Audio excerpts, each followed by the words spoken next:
Fala pessoal, tudo bem? Boa tarde para vocês. Semana começou chuvosa no Rio de Janeiro, mas com clima leve aqui no Ninho do Urubu, centro de treinamentos do Flamengo, depois daquela goleada no fim de semana 7-1 sobre o Sampaio Corrêa. Essa vitória associada à derrota do Nova Iguaçu colocou o Flamengo então na próxima fase do Carioca. O Flamengo vai enfrentar o Botafogo nas quartas de final. O jogo vai ser no domingo de Carnaval no estádio Newton Santos. E esse resultado, essa goleada, foi importante também para recuperar aí a confiança do elenco do Flamengo. O Flamengo que vinha de uma sequência de 4 jogos sem vencer, isso agora está encerrado. Foi importante também para os atacantes, né? Como, por exemplo, o Pedro marcou pela primeira vez na temporada, Bruno Henrique, Samuel Lino. Aliás, Pedro e Bruno Henrique marcaram 2 vezes cada. Então foi muito importante para a sequência agora. Agora, antes das quartas de final do Carioca, amanhã o Flamengo vai entrar em campo pelo Campeonato Brasileiro, vai enfrentar o Vitória. Desfalque certo para esse jogo é o Jorginho, que está se recuperando de uma lesão na coxa. Quem não deve viajar é o Alan, porque está sendo negociado com o Corinthians. O Flamengo e o Corinthians estão tentando se entender ali com relação aos termos desse empréstimo, porque o Flamengo exige uma compensação financeira e o Corinthians não quer envolver dinheiro nessa negociação. Os dois clubes estão sentados ali tentando negociar e chegar a um acordo. É isso, pessoal. Um abraço para vocês. Alô, pessoal, mais um vídeo no canal Vene Casagrande, um vídeo com sorrisão, digno de 7-1, porque esse foi o placar do Flamengo para cima do Sampaio Corrêa.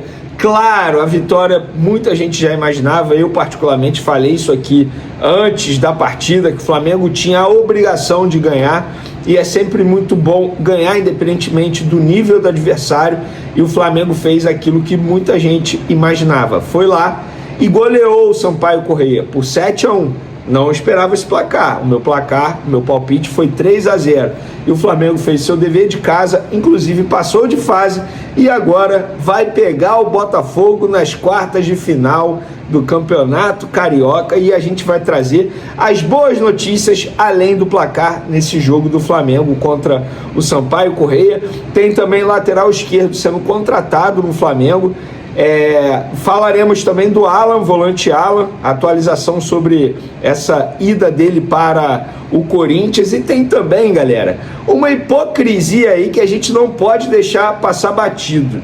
Hipocrisia com o Flamengo. A gente vai contar já que hipocrisia é essa, porque eu particularmente não vou deixar de falar sobre isso. Eu acho importante, isso não pode cair no esquecimento. Isso tudo e muito mais no vídeo de agora. Mas antes, galera, um recado especial para vocês. Olha, muitos jogos acontecendo nesse final de semana. E você que gosta de fazer aquela fezinha, quer ganhar até R$20 extras? A KTO está com a promoção Chance Extra.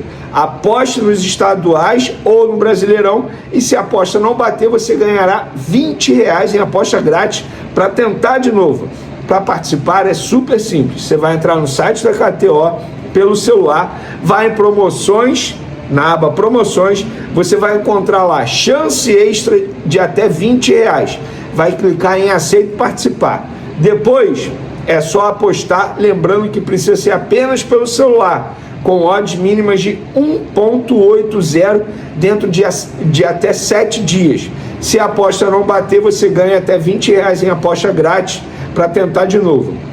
Então você não vai perder essa oportunidade maravilhosa lá na KTO. Corre e aproveite, é só entrar no site e aproveitar bastante. Vamos para as informações. Antes eu vou começar com essa hipocrisia aí. Vamos lá, galera. Ontem, sábado, teve o jogo do futebol feminino, Palmeiras e Corinthians.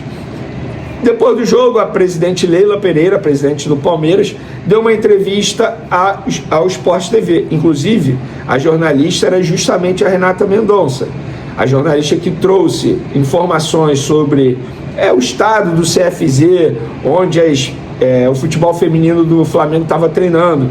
Aí depois o Zico fez duras críticas a essa matéria porque nada procedia, e o Zico respondeu a tudo, retrucou tudo, e ninguém falou mais nada, todo mundo ficou em silêncio. E ontem a Leila Pereira foi questionada sobre futebol feminino, justamente pela Renata Mendonça, jornalista, pelo Sport TV. E, gente, antes de mais nada, isso aqui não é uma crítica jornalista, não, pelo amor de Deus. Pelo contrário, eu gosto muito da Renata Mendonça, acho ela uma baita profissional. A hipocrisia aí é o seguinte, porque a Leila Pereira falou justamente aquilo que o BAP havia dito Só que o BAP errou em chamar uma jornalista, que eu não sei quem foi, ele não citou o nome, de nariguda. O BAP errou nisso. Não tem como passar pano para isso, gente. Isso é um erro do BAP.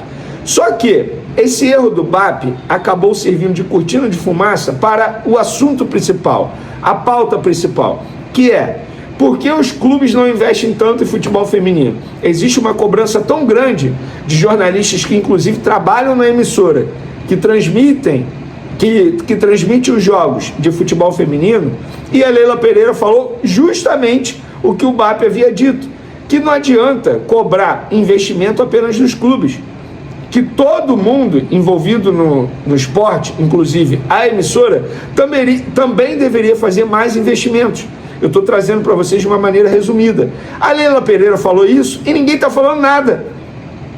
Vai ficar todo mundo em silêncio? É isso mesmo? Todo mundo vai ficar em silêncio? A Leila Pereira falou justamente o que o BAP disse. E aí ninguém vai falar nada, ninguém vai debater o assunto, ninguém vai falar que a emissora também precisa fazer um investimento? Esse é o ponto. Isso para mim é uma hipocrisia, ninguém está falando nada. Inclusive quando o Zico rebateu a matéria, também ninguém falou nada. E eu nunca vi o Zico revoltado daquele jeito, de verdade. Ele estava muito revoltado. É porque eu nem tenho uma ligação com o Zico, mas eu sei que ele trata o CFZ como se fosse o filho dele. Então, e aí? Ninguém vai falar nada? Pois é, o presidente BAP novamente falou verdade, que ninguém havia comentado por conta do erro dele em xingar uma jornalista de nariguda, que eu não sei quem foi, e agora a Leila Pereira fala justamente o que o presidente BAP disse. Então, pessoal, não adianta ter cobrança só em cima dos clubes para ter um investimento maior no futebol feminino. Tem que ter cobrança em cima de todos, inclusive da emissora que transmite o esporte, que a gente sabe qual é. Dito isso, vamos falar agora de Flamengo e Sampaio Corrêa. Só uma atualização envolvendo o Alexandre, jogador do Sampaio Corrêa, cenas fortíssimas, cara. O rapaz teve uma convulsão dentro de campo e o Sampaio Corrêa atualizou a situação dele. O atleta Alexandre foi atendido no Hospital Quinta Dó, passando por tomografia computadorizada. Não foi constatada nenhuma lesão cardiológica e nem neurológica. Ele se encontra na emergência e seguirá em observação por no mínimo 24 horas, aguardando ressonância magnética e exame de sangue. O clube acompanha o atleta e atualizará as condições clínicas assim que possível. Melhoras para o Alexandre, espero que fique tudo bem com ele. Repito, as cenas são fortíssimas. Alguns atletas até orando ali perto dele, cara, foi uma cena muito forte. Eu confesso para vocês que eu pensei até no pior, mas graças a Deus, ele pelo visto parece estar bem aí, está sendo acompanhado de perto pelos melhores profissionais possíveis. Galera, 7-1 é óbvio que tem que comemorar. Ah, mas o adversário é fraco. Beleza, no Campeonato Carioca ninguém aplicou 7-1 em cima do Sampaio Corrêa. Mas a minha análise vai além aí do resultado. Primeiro, que como a gente diz no futebol, o Flamengo tirou aquela nhaca. Pronto, 4 jogos sem vencer, a cobrança muito grande, o Flamengo foi lá 7-1. Embora o Felipe Luiz na entrevista coletiva não estava comemorando bastante, ele sabe como é que funciona o futebol. E eu gosto desse tipo de postura, tá? Eu acho que o fato dele não estar 100% satisfeito é bom, é sinal que ele pensa em corrigir muita coisa ainda para o decorrer da temporada. Só que além do 7-1 a gente pôde ver as outras boas notícias.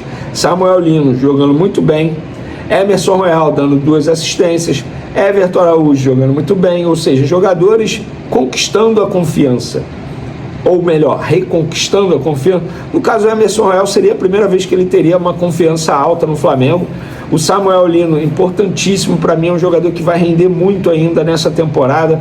O Everton Araújo dando conta do recado na ausência de jogadores da posição, como Jorginho lesionado, Saul lesionado, volante Alan, perto de ir para o Corinthians, enfim.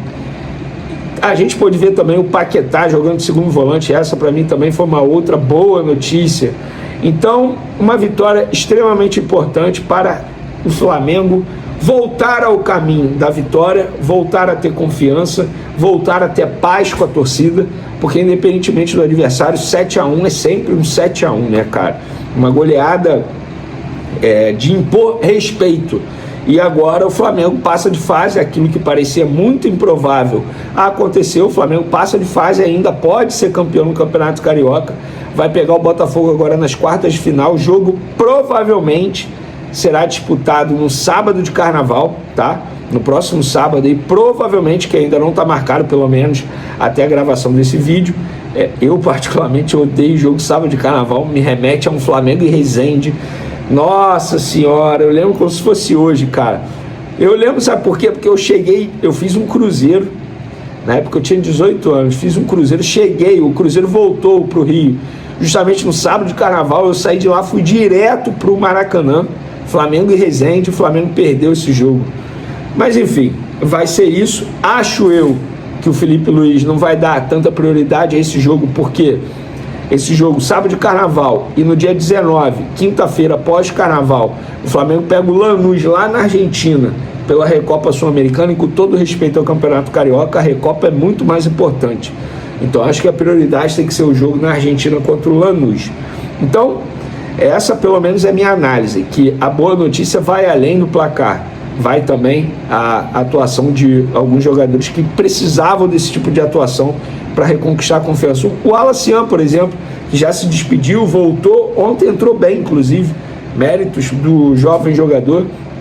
Mas enfim, essa é a minha análise. Para finalizar, galera, o Flamengo acertou a... Fala, nação rubro-negra. Somos do canal Fla do Povo e hoje trago uma notícia quente que agitou os bastidores do Ninho do Urubu e está movimentando a torcida rubro-negra em todo o Brasil. Esse movimento mostra que a diretoria comandada por José Botto está decidida a transformar essa janela de transferências em uma das mais marcantes da história recente do clube. Lucas Beltrán é um atacante de presença diária na grande área, mas também possui qualidade técnica, movimentação inteligente e boa leitura de jogo. Revelado nas categorias de base do River Plate, estreou profissionalmente em 2018 e chamou atenção rapidamente pela sua entrega em campo, técnica refinada e faro de gol. Em 2022, foi emprestado ao Colón, onde teve bom desempenho, e logo depois retornou ao River para ser peça importante na equipe que disputou o campeonato argentino. A chegada de Beltrán reforçaria ainda mais esse DNA competitivo do elenco rubro-negro. Além disso, o atacante viria para disputar posição com Pedro, titular absoluto, mas que precisa de um concorrente à altura para elevar o nível do ataque. Com a maratona de jogos no Brasileirão,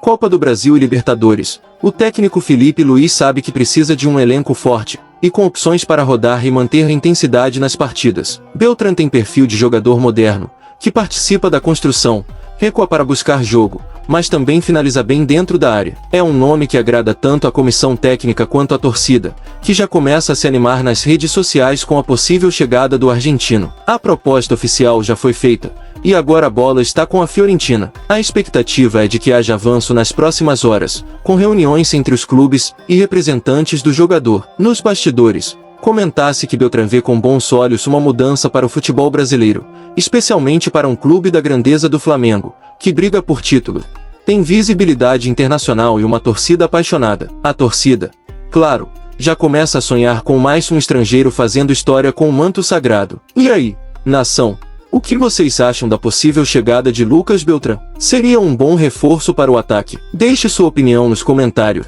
compartilhe o vídeo, ative o sininho e se inscreva no canal Fla do Povo, porque aqui a informação chega quente para vocês direto da Gávea. Até a próxima e saudações rubro-negras!